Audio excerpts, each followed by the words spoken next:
The truth is that it's hard to bring that baby to term, to deliver it, to take care of it, to figure out what mommy and daddy need to do, how to make a living, how to take care of this life, or it's hard even finding the right adoption program, bringing that baby to term, and then watching them carry it away to another family who will love and care for it because you couldn't. I get it. That's really hard. The truth is hard sometimes. My club's for closers.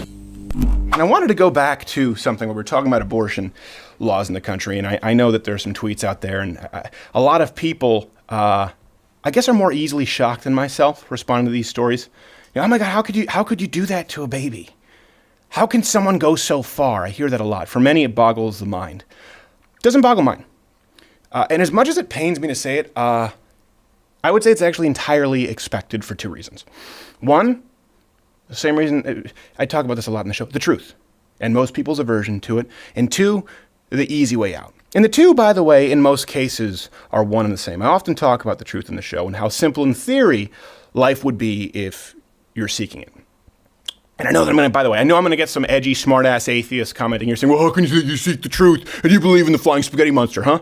Okay, well, here's a brain twister. Not all societies have considered truth a virtue. And certainly not more valuable than successful outcomes. So where does the morality of truth-seeking come from? There's a brain twister. Same thing with mercy and compassion. Those are almost exclusively found with modern Christendom. They were seen as weaknesses. So truth-seeking is not innate. As a matter of fact, often, and I would say more often than not, it's the polar opposite of human nature. Now, keep in mind, I'm not talking about a truth or your truth here. I'm talking about the truth.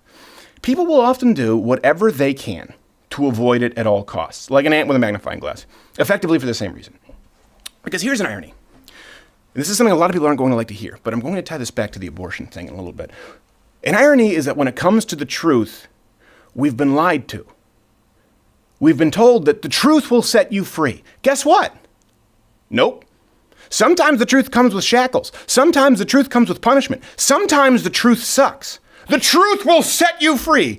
Okay, Your Honor, I confess. Guilty. Life without parole. What happened? Sometimes the truth is hard, but that doesn't change the fact that it's the right thing to do. And that brings me to point number two, the easy way out. I've talked about this before. You can go through the archives. There is almost always an easy way out in life, or at least an easier way out. Okay? And I'm not talking about, by the way, the most efficient path possible. Sometimes the hard road is just wasted energy. I understand that. Don't get this part twisted, okay? What I am talking about in life is when faced with an uncomfortable truth, isn't it interesting how life always offers you an open door next to it? Almost invariably, an easier door. Think about it. I want you to take some time here and think about every single decision that you've made in your life where you had to stand up or walk in truth. Tell me there wasn't an easier way. Tell me there wasn't an opt-out. That's why people kill 40-week-old babies. That's how entire state legislatures smile upon the murder of 25, 30, 40-week-old babies. The problem didn't start with 40-week-old babies. It started with Plan B. It started with the early term abortions. It started with absolving oneself of responsibility and turning one's back on the truth. Okay, so look, you screwed up, you were irresponsible, you lacked self-control, and now you've brought a life into this world. The truth is, you have no right to end that life. Let me give you a little bit more leeway, okay? Let's say you were responsible every single step of the way. You used protection, okay? Little tadpole got through for some reason. Here you are. The truth is, that is still a life, an entirely separate genetic code that cannot speak for itself, and you still have no right to decide whether it lives or dies. The truth is that it's hard to bring that baby to term, to deliver it, to take care of it, to figure out what mommy and daddy need to do, how to make a living, how to take care of this life, or it's hard even finding the right adoption program, bringing that baby to term, and then watching them carry it away to another family who will love and care for it because you couldn't. I get it. That's really hard. The truth is hard sometimes. Or you could just take a pill. Or you could just put your feet in those stirrups. You could grease the palms of a doctor and be done with it in an afternoon. Now, let me clarify here. Am I saying that women out there who get abortions are taking the easy way out? You're damn right I am. Absolutely. Just like I think fathers who shirk their responsibility are taking a coward's back door. Okay?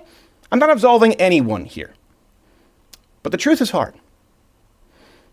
and there's always an easy way out. And that's why I hate bumper sticker slogans and false platitudes. You really do hear me try to avoid these on this show because we use these so often to lie to ourselves, to hide the gritty truth, and to polish a lie.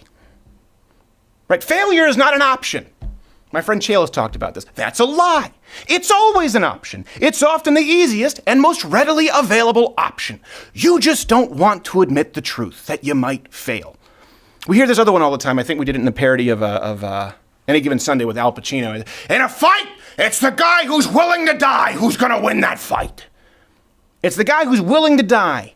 He's the one who's going to taste victory. That's a lie. In a fight, it's the person who's best prepared, who's trained with the most discipline, and is the most capable who will win. Do you know what we call untrained men who go into fights or battles willing to die? Dead. That's the truth. But it's a lot easier to accept a bumper sticker slogan that's motivating than it is the truth. Here's the thing. While the truth may not immediately set you free in the short term, that's a cold, hard truth a lot of people don't want to acknowledge. While the truth may burn, sting, or scar, it is ultimately the only path you can walk long term to live your life as freely as humanly possible. And again, before we go here, I want you to think of every difficult decision in your life you've ever made, standing up for the truth. Okay? I really want you to picture it in your mind's eye here, okay? Remember the easy way out? Do you remember the other options available at that time? Got it? Did you look back? Now look ahead. Where do you see the truth? Where do you see the easy way out? Because if you pick the wrong path now, there are only going to be more and more paths splitting, getting easier and easier, leading you away from the path of truth and into the permanent shackles created by the lies of the world. That's how you kill a 40-week-old baby. You're pro-choice? Okay. Are you paying attention?